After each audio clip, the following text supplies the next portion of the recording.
윤석열 피고인이 당선됐던 지난 20대 대선 직전 확산된 이른바 이재명 조폭 연루설은 무려 4년이 넘게 지나서야 대법원 판결로 거짓이라는 게 드러났죠. 조폭 연루설 확산 이후 대선에서 낙선했고 지속적으로 허위사실 유포에 시달렸던 이 대통령이 이러한 가짜뉴스로 자신을 공격했던 국민의힘을 향해 공식 사과를 요구했습니다. 김재경 기자의 보도입니다. 지난 2021년 경기도 국정감사장. 돈다발이 수북이 쌓인 사진 한 장이 공개됩니다. 조폭 출신 제보자가 당시 이재명 경기지사에게 준 뇌물이라며 국민의힘 의원이 주장했는데 반나절 만에 거짓말로 드러났습니다. 알고 보니 제보자가 한참 전 자신의 SNS에 올렸던 허세용 사업 홍보 사진이었던 겁니다. 하지만 보수 언론을 중심으로 국민의힘 주장을 담은 관련 기사가 쏟아졌고 이재명 대통령은 대선 주자 이미지에 적지 않은 타격을 받아야 했습니다. 이 황당했던 사건에 대해 최근 대법원은 4년이 지나서야 의혹을 제기했던 장영하 변호사에게 유죄를 확정했고 이 대통령의 추후 보도 요청에 언론사들도 사실상의 오보를 바로잡았습니다. 이 대통령이 이번엔 국민의힘을 겨냥했습니다.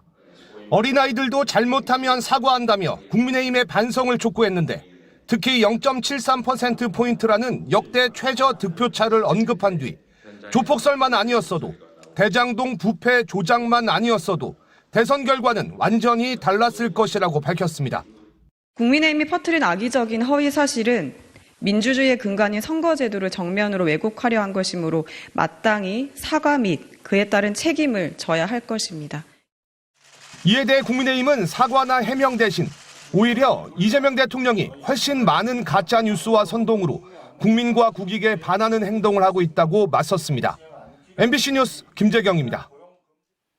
이재명의 조폭 연루설, 경찰, 검찰, 언론, 국민의힘 모두 책임이 있는 것 같잖아요. 맞습니다. 그렇지 않습니까? 예. 근데 오늘은 국민의힘의 책임에 대해서 주목해서 이야기를 나눠볼까 하는데 이재명 대통령이 SNS에 최근에 뉴스타파가 취재해서 보도한 영상이 하나 있거든요. 예. 그 영상을 링크하면서 SNS에 글을 하나 남겼는데요. 글을 좀 소개해 주시죠. 자, 국힘은 조폭설 조작 유포 사과 안 하십니까? 어린아이들도 잘못한 게 드러나면 사과합니다. 또 그렇게 가르칩니다. 공당인 국힘도 큰 잘못이 100일 하에 드러났으니 이제 사과해야 합니다. 국힘당 소속 장모 씨가 이재명 조폭 연루 주장하고 당 차원에서 지속적으로 이재명 조폭설 퍼뜨려 질 대선을 이겼는데 장모 씨 유죄 확정 판결로 조폭설 거짓말이 드러났으니 최소한 유감 표명이라도 해야 하는 것 아닐까요? 이미 지난 이야기지만 조폭설만 아니었어도 대장동 부패 조작만 아니었어도 대선 결과는 완전히 달랐을 것입니다. 맞아 이거는. 차이는 0.73%, 100명 중 1명도 안 되었습니다. 국힘이 조폭설 유포로 대선 훔칠 수 있게 한 공로자들에게 돈이든 자리든 뭔가 보상했을 거로 추측했었는데 이 사건의 실체가 언젠가는 드러나겠지요. 이번에 나왔습니다. 그렇습니다. 허무맹랑한 조폭 연루설 유포로 대선 결과를 바꾼 국힘의 진지한 공식 사과를 기다립니다. 네. 당시 국민의힘은요 대놓고 이재명 조폭 연루설을 막 퍼뜨렸어요. 예. 2022년 대선 직전에 그때는 이제 이재명 대통령이 경남도지사였잖아요. 경기도지사였잖아요. 네. 경기도지사 국정감사장에서도 네. 국정에 대한 이야기는 안 해. 예. 국민의힘이 조폭 연루설을 이야기를 해버립니다. 진짜. 예. 그때 그 장면 오. 영상으로 보고 오겠습니다.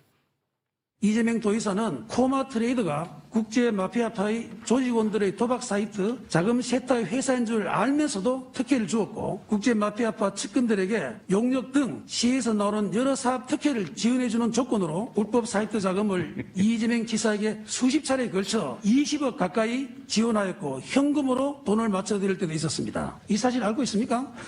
자. 어쨌든 공익정의가 다 들어보세요. 공익재보관 박철민 씨도 공개적으로 수사를 촉구하고 있고 장영하 변호사도 국 수사기관에 고발한다고 합니다. 김용판. 저렇게 대놓고 했단 예. 말이야. 단정적으로 그것도. 근데 저기서 거론했던 그 조폭 박철민 그리고 장영하 변호사 이 사람들은 허위사실 유포로 유죄 확정 받았습니다. 예. 예. 예. 자 그런데 조폭 박철민 입장에서는 박철민.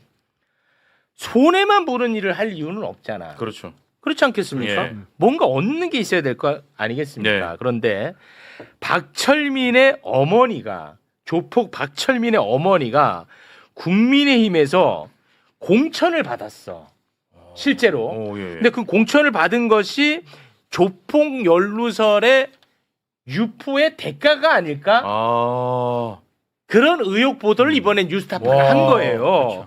윤석열이 2022년 3월 9일에 당선이 됩니다. 예. 그 직후 2022년 5월 2일에 국민의힘은 성남시의원 후보 공천 결과를 발표를 해요. 그 문건을 좀 올려주시겠습니까? 이렇게 이제 발표를 합니다. 예. 근데 오늘 우리가 이제 관심 가져야 될 부분은 저기 써 있죠. 성남시 다. 성남시 다. 예. 저거를 보면 됩니다. 아. 네.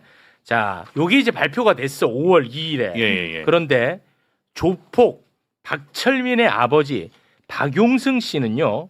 이 공천 결과가 너무 화가 났던 거야. 그래서 너무나 화가 나가지고 바로 다음 날 5월 3일에 예. 국민의힘 경기도당을 찾아가는데 큰 선물을 들고 찾아갑니다. 예, 선물 좀 공개해 주시겠습니까? 가스통입니다. 가스통을 끌고 예. 경기도당에 찾아가 버리는 거야. 오. 근데 박용승, 그러니까 박철민의 아버지 박용승이 누구냐? 예. 바로 이 사람이에요. 어, 국민의힘 성남시 전 의원이네. 성남시 의원이었어. 요렇게 이제 가스통 딱 들고 갔죠. 네. 그러자 국민의힘은 성남시 다 선거구에 박용승의 부인 아. 최영미를 공천을 합니다. 와. 뭐 새로 생겼지. 예. 어. 전 한국문화예술인 총연합회장 최영미. 실제로 공천 받았어요. 와. 예, 그 옷 입고 있는 사진 좀 올려. 여기 공천 오. 받았어. 공천 받았단 말이야. 예. 그런데 이 공천을 줄 수 있는 공천권을 가진 사람이 누구냐면 예. 박종호라는 사람이야. 박종호. 박종호. 오. 예. 근데 이 사람은 나는 이 공천을 줄 수 없다라고 계속 얘기를 했대. 예. 그런데 위에서 내려 꽂았다는 거야. 그거를 녹취를 땄습니다. 함께 듣겠습니다. 처음 시작할 때부터 당신은 내 공천 못 준다. 나본도 나는 반대를 안 하지만은 나는 그건 주든 안 주든 상관 안 하는데 내보고 도당에 전화를 해서 예. 달라든지 안 달라든지 그런 얘기는 하지 말아라. 그걸 박용승이 본인한테 얘기한 게 아니고 중앙당에서 저한테 부탁해오는 사람한테 제가 분명히 그랬어요. 거기에 부탁한 사람이 있었거든요. 그때 당시 중앙당 분이 제가 누군지 좀 알 수 있을까요? 그거는 얘기를 하면 안 되죠. 와, 이게 대박 중앙당. 보도 아니야? 와. 그러니까 이재명 낙선의 대가, 조폭 연루소 그렇죠. 퍼뜨려서 낙선의 대가로 공천을 받은 것 아니냐는 의혹 보도 대박 사건입니다. 와. 기자님 부연해 주세요.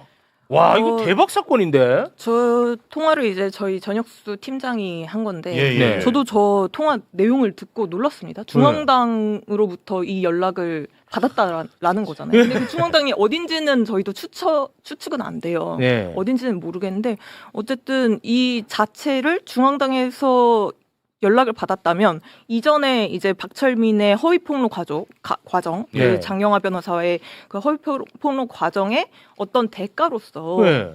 좀 의심이 충분히 되는 지점이고 그럼요. 중앙당에서까지도 좀 예. 봐주려고 했다. 그렇습니다. 당 차원에서 했던 일 아니겠느냐고 볼 수 있는 예. 내용입니다. 그렇죠. 그리고 심지어 그 박용승 씨, 아까 그 박철민의 아버지. 아버지. 그분도 박용승. 이렇게 말을 합니다. 지금까지 고생한 사람 어. 왜 다 배제하고 엉뚱한 사람한테 공천을 주느냐라고 저희 기자한테, 전혁수 기자한테 얘기를 한 거예요. 와. 그러니까 자기가 이제 고생을 했는데 그 고생을 한 사람을 왜 배제하고 이 엉뚱한 사람한테 줬냐라고 반박을 하는 걸로 보아서 네. 이제 의심이 되는 거죠. 그, 자기가 거기서 말하는 고생은 조폭 연루설 퍼뜨린 거야. 맞잖아요. 누군지 너무 궁금한데. 요거는 좀 설명을 해드려야 될 것 같아요. 네. 그러니까 당시에 국민의힘 소속이었습니다. 그러니까 잘 알겠죠. 네. 그렇구나. 그러네. 22년 기준으로. 맞잖아요. 근데. 가끔 나도 헷갈려. 자, 그 박철민 씨의 모친이 시의원 공천을 받은 거잖아요. 예. 근데 시의원은 한 명 뽑는 선거구가 아니란 말이에요. 보통 복수 당선자가 나오잖아요. 중선거구를 우리가 채택하고 있으니까. 근데 네. 그 박용승 씨나 그 배우자인 최영미 씨는 시의원 국민의힘 가번 공천을 받았던 거야. 음. 근데 납언을 받았어.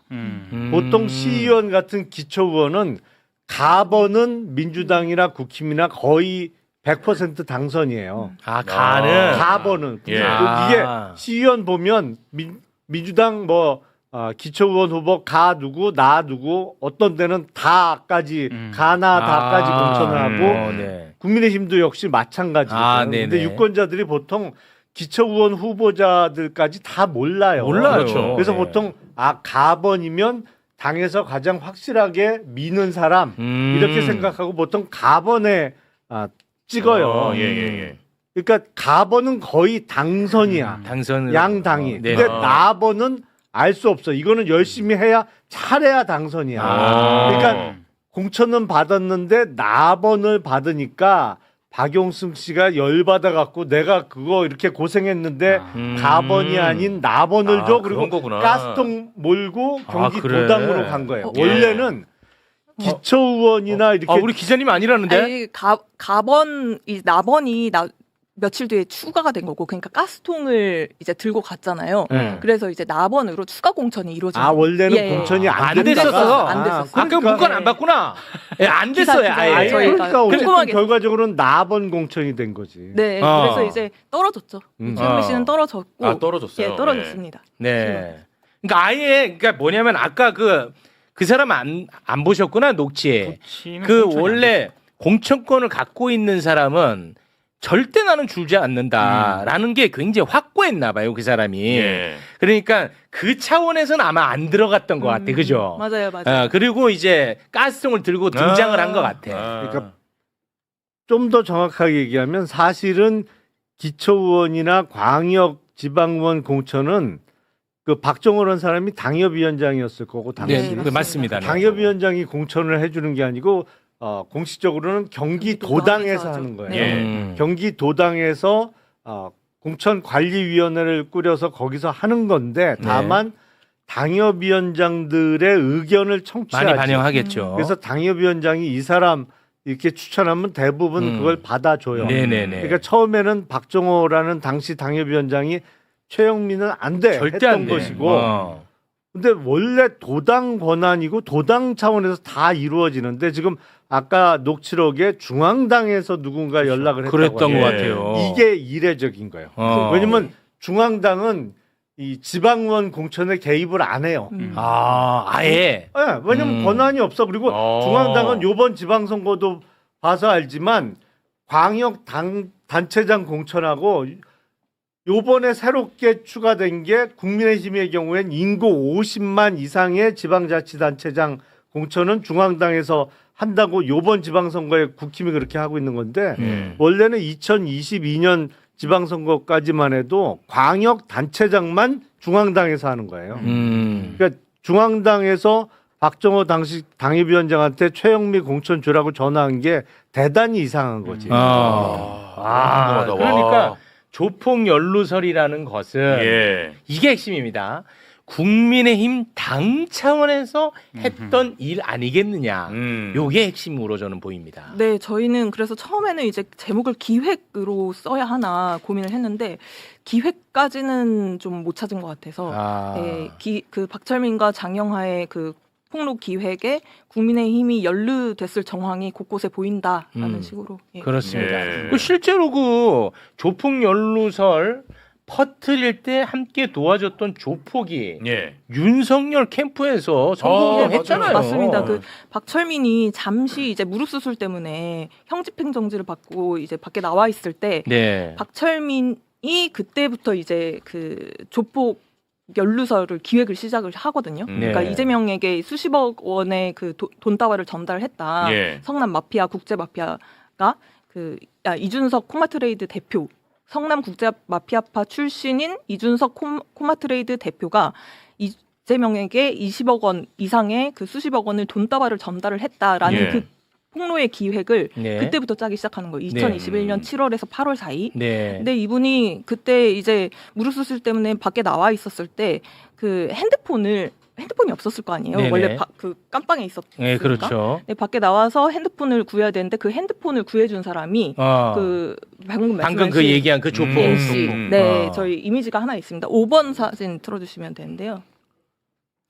네, 저 지금, A 씨. 예, 이분 A 씨가 중앙에 서서 국민의힘 여기가 여의도 당사거든요. 네. 그래서 윤석열 후보 당시 대선이었으니까 대선 후보의 지지 이런 발표를 하는데 예. 이 A 씨가 그 박철민에게 휴대전화를 빌려주는 사람. 그렇습니다. 네. 아, 이게 딱딱 떨어지잖아. 예. 근데 더 재밌는 건 네. 이분을 이렇게 그 윤석열 선거운동에 데려온 게 박용승 씨였습니다. 그러니까 아버지. 네, 아버지. 맞아. 박용승. 맞죠? 그러니까 그때 솔직히 당 차원에서 조폭들이 선거운동 하고 있다는 사실 알고 있었죠? 아니, 대선 캠프는 워낙 커서 한쪽 구석에서 하는 거 다른 쪽에서 몰라요. 근데 어떻게 손가락 위주로 손 씻은 건 알았어요? 그 얘기 좀 그만해. 아니, 그거는 들을 때마다 웃겨. 그거는 논리지, 논리. 그건 논리적인 추론이지. 네, 죄송합니다. 손 바닥에 쓴 게 왜 손 안 닦았냐? 안 지워졌냐? 그러니까 바닥을 안 문지르고 요렇게 씻었나 보지. 이건 논리지. 예. 김용남에만 나오시면 그게 이제 매뉴얼처럼 나오다. 내가 이걸 안 할 수가 없어. 약간 중독됐어, 내가. 아, 죄송합니다. 네. 그러니까 이게 얼마나 웃깁니까? 자, 예. 이재명을 조폭 연루설이라고 해가지고 낙선을 시켰는데 알고 봤더니 윤석열이가 조폭 연루가 돼 있어. 와, 그러네. 이재명 후보한테 대장동 한 팀이라고 그렇게 얘기를 그렇죠. 했는데 윤석열이. 대장동 수사 무마한 게 윤석열 후보였어.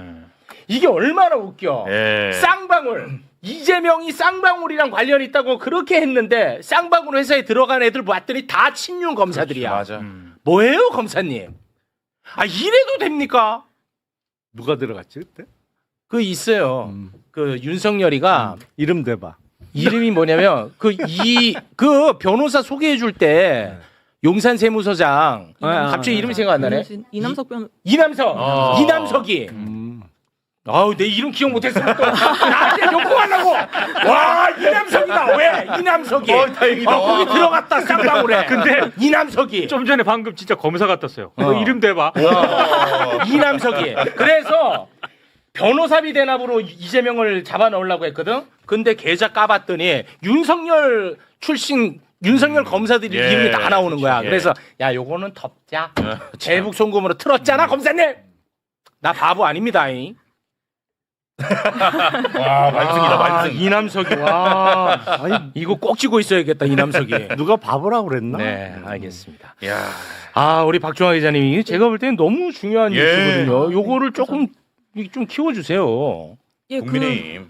국민의힘. 예. 참이 그래서 너무하잖아요. 좀 더 말씀드리고 싶은 건 그 저희가 판결문을 입수를 해서 이제 판결문의 실명을 대조 작업을 해가지고 그러니까 장영하 변호사가 유죄 판결을 받은 최근에 유죄 판결을 받아서 지금 대통령이 네, 맞습니다. X에 올린 거잖아요. 네. 그 판결문 내용을 보니까 이제 이준석과 박철민이 주고받은 이 편지나 서신 이런 것들이 다 들어가 있어요. 네. 그 내용들을 보면은 이제 뭐 국민의힘이 이렇게 관여했을 그리고 여론에 확산시키는데 자기들이 이게 허위 사실이라는 걸 알았을 것 같으면서도 그래요? 이걸 퍼뜨린 정황들이 나와 있어요. 와, 대박이네. 그러니까 가령 예. 그러니까 그 김진태 당시에 이재명 비리 검증을 목적으로 탄생을 했던 게 국민의힘의 국민검증특위라는 게 있었습니다. 그 김진태가 위원장이었어요. 예, 김진태가 위원장이었습니다. 근데 김진태 위원장이 박철민 씨를 장영하 변호사랑 같이 접견을 해요. 그 기자회견을 하기 전에 본인이 기자회견을 국회에서 하기 전에. 맞아요. 예. 그래서 접견을 했을 때 이 편지를 두 개를 전달받거든요. 편지를. 네. 그러면서 이제 내가 그 박철민한테 이 편지를 받았는데 이 조폭이 이재명한테 10억 원을 7차례에 걸쳐서 전달했다는 내용이 담겨 있다라고 이제 또 폭로를 했는데 그게 또 조작이었고. 그렇습니다. 그렇죠. 네. 근데 그리고 또 국민의힘의 그 박철민이 이준석한테 그 편지를 보내면서 이 폭로 전에 같이 합류를 하면은 우리가 이준석 너의 형량을 이렇게 감경을 시켜줄 수 있고 금전적으로 도움을 줄 수 있다 이런 얘기를 해요. 그러면서 하는 말이 국민의힘과 이낙연 캠프에서 형님께 금전과 사업적인 부분에 힘을 힘껏 실어드리고 이재명 지사와의 부적절한 부분에 대해 명확한 자료를 주시면 박범계 쪽에서도 공직자의 잘못된 윤리적인 부분으로는 형님께서는 처벌을 안 받고 이재명 지사 부분만을 언론에 다루기로 하여 형님께서 마음만 허락하신다면 금전적인 부분과 재판적인 부분 모두 도움을 주실 것을 약조하였습니다. 이런 편지를 보냅니다. 기자님 너무 또 큰 이름들이 많아요. 기자님, 이게 판례에 아예 들어가 있는 들어가 있어요? 예. 근데 이제 이게 사실관계를 확인하기는 저희도 어려운 부분이긴 하지만 아무튼 내용은 이렇게 들어가 있고 그래서 나왔다 이낙연. 진짜. 아유 정말. 와 이거 너무 큰 얘기를 너무 쉽게 막 그렇게 쓱 흘려서 하셨네. 이후에 그 이제 이준석이 그 박철민 쪽에 답변을 보내요. 그러니까 국민의힘 쪽이든 이낙연 캠프 쪽이든 나와 협의하는 상대방이 누군지 내가 명확히 알아야 된다. 그러니까 누가 나와 협의하는 대상인지를 알려달라라고 해요. 그러니까 이제 그 박철민 쪽에서 그럼 국힘 쪽 담당자를 연결해주겠다 하면서 연결을 시켜주거든요. 근데 그 사람이 이제 A 씨, 아까 봤던 그 A 씨였고 그 A 씨가 하는 말이 저희 담당자는 이준석 쪽에서 먼저 조건을 제시하면 뭐 한다고 한다. 하니까 뭐 처음에 뭐 10억이냐 어쩌냐 막 이렇게 제시를 하다가 이준석이 드롭을 해요. 그냥 자기는 이 프로전에 참여를 안 하겠다. 근데 기자님 그 지금 판결문에 그 있다는 거예요? 예. 근데 그 판결문을 지금 입수를 했고 관련해서는 아직 보도를 안 한 상태죠? 아니요. 저희 보도에 다 들어가 있습니다. 다 들어가 있습니까? 박범계 부분만 빼고는 국민의힘과 이낙연 캠프 이 부분은 저희가 보도를 했죠. 근데 박범계는 여기서 처음 하신 거고? 예, 맞습니다. 괜히 말 시켜갖고 지금 3번 언급하게만 무슨 의도야 도대체?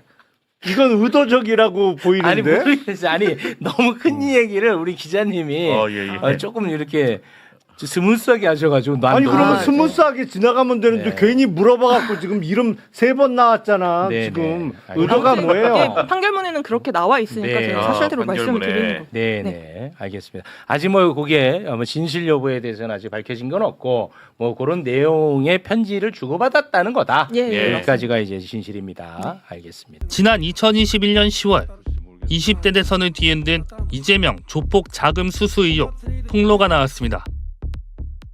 불법 사이트 자금을 이재명 지사에게 수십 차례에 걸쳐 20억 가까이 지원하였고 현금으로 돈을 맞춰드릴 때도 있었습니다. 이 사실 알고 있습니까?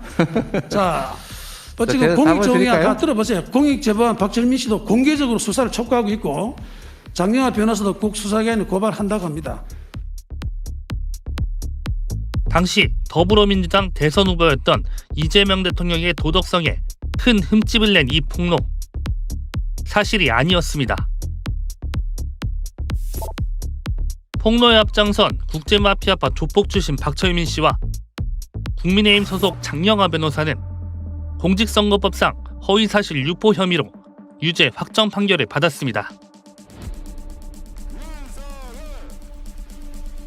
그런데 불과 반년 뒤 국민의힘 윤석열 후보가 대통령으로 당선된 직후 열린 제8회 지방선거에서 허위 폭로를 주도한 박철민 씨의 가족이 성남시 의원 공천을 받은 사실이 뉴스타파 취재 결과 확인됐습니다.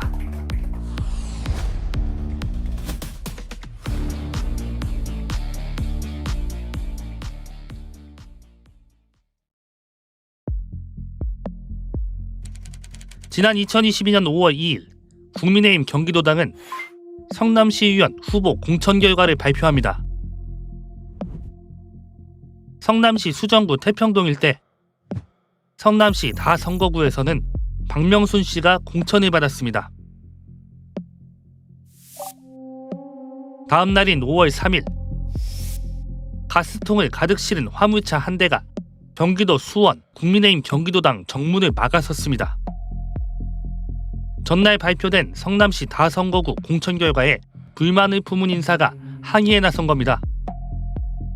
가스통을 싣고 국민의힘 경기도당에 쳐들어간 인물, 이재명 조폭 자금 수수 의혹을 허위 폭로한 조폭 출신 박철민 씨의 아버지 박용승 전 성남시 의원이었습니다.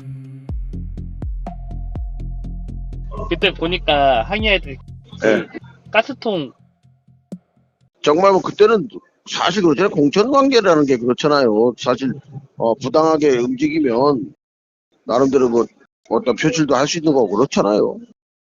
당에서 딱히 이렇게 문제 삼거나 그러진 않았겠네요. 그러면. 그럼요. 예. 며칠 후 국민의힘 경기도당은 성남시 다선거구에 최영미 씨를 2-4번으로 추가 공천합니다. 포털 블로그에 올라온 최영미 당시 성남시의원 후보의 선거사무소 개소식 홍보글입니다. 홍보글 곳곳에 박용승 전 시의원의 모습이 보입니다. 홍보글에 적혀있는 전화번호, 박용승 전 시의원의 번호입니다. 어찌된 일일까? 알고 보니 최영미 씨는 박용승 전 시의원의 부인이었습니다. 국민의힘 성남지역 관계자들 사이에선 이재명 허위 폭로의 대가로 박철민 씨의 가족을 공천한 것 아니냐는 뒷말이 나왔습니다. 뭔가 국힘에서 고발을 하겠구나 했는데 고발은커녕 없던 낙원을 최영미가 받은 거야, 공천을. 장영화의 굿바이 이재명부터 시작해서 박철민의 그 20억 그것 때문에 언론에서 한참 뜨겁고 막 그랬는데 박철민의 아버지가 박영승이니까 뭔가 국힘이 약점이 잡혀서 고발도 못하고 공천까지 줬구나. 이거는 상식적으로 일반 사람이 생각하면 너무 의아한 거잖아. 이게 황당하고. 당시 성남시 다선거구 공천권을 가지고 있던 사람은 성남시 수정구 당협위원장을 지낸 박정호 전 성남 부시장이었습니다. 그런데 박 전 부시장은 최현미 씨를 공천한 적이 없다고 말합니다. 처음 시작할 때부터 당신은 내 공천 못 준다. 그러면서 국민의힘 중앙당 관계자로부터 최 씨를 공천해달라는 요청이 있었다고 털어놨습니다. 나본도 나는 반대를 안 하지만은 나는 그건 주든 안 주든 상관 안 하는데 내보고 도당에 전화를 해서 달라든지 안 달라든지 그런 얘기는 하지 말아라. 그걸 박용승이 본인한테 얘기한 게 아니고 중앙당에서 저한테 부탁해오는 사람한테 제가 분명히 그랬어요. 거기에 부탁한 사람이 있었거든요. 다만 박 전 부시장은 자신에게 최영미 씨의 공천을 청탁한 중앙당 관계자가 누구인지는 대답하지 않았습니다. 그때 당시 중앙당 분이 제가 누군지 좀 알 수 있을까요? 그거는 얘기를 하면 안 되죠. 저도 지금 정치를 10년 넘어 했는데 그런 건 얘기하면 안 돼요. 결국 박철민 일당이 허위 폭로를 통해 윤석열 후보의 선거운동을 도운 대가로 국민의힘이 당 차원에서 박철민 씨의 가족을 시의원으로 공천한 것 아닌지 의심되는 대목입니다. 박용승 전 시의원은 정당한 항의를 했던 것뿐이라고 해명했습니다. 기여도도 없고 한 사람이 됐단 말이죠. 생판 알지도 못하고 지금까지 처음 고생한 사람들은 다 배제되고 그런 사람이 이거 후보가 돼서는 안 되지 않느냐. 당시 국민의힘 경기도당 위원장이었던 김성원 의원은 당시 공천과 박철민의 폭로는 아무런 관계가 없다고 선을 그었습니다. 지난 대선 때 이재명 후보가 조폭 자금을 받았다는 의혹 다들 기억하시나요? 그게 전부 거짓말이었다는 게 드러난 거예요. 근데 더 놀라운 건 그 다음 이야기예요. 그 거짓 폭로를 주도했던 박철민 씨, 그 사람 가족이 윤석열 대통령이 당선되자마자 성남시 의원 자리를 공천받았거든요. 심지어 박 씨 아버지가 가스통을 차에 싣고 국민의힘 경기도당 앞에서 압박을 가했더니 원래 없던 공천 자리가 갑자기 생겨났다는 증언까지 나왔어요. 쉽게 말하면 이런 거예요. 거짓말로 상대방 흠집 내줄 테니 그 대가로 우리 가족 공천 자리 하나 줘. 이런 거래가 이뤄진 게 아니냐는 의심이 드는 상황인 거죠. 정치에 관심 없는 분들도 이건 단순히 정치 싸움이 아니에요. 선거 결과 자체를 흔들 수 있는 거짓 정보가 조직적으로 이용됐을 수 있다는 이야기니까요. 과연 이 의혹 어디까지 이어질까요? 좋아요와 댓글로 더 많은 분들께 알려주세요.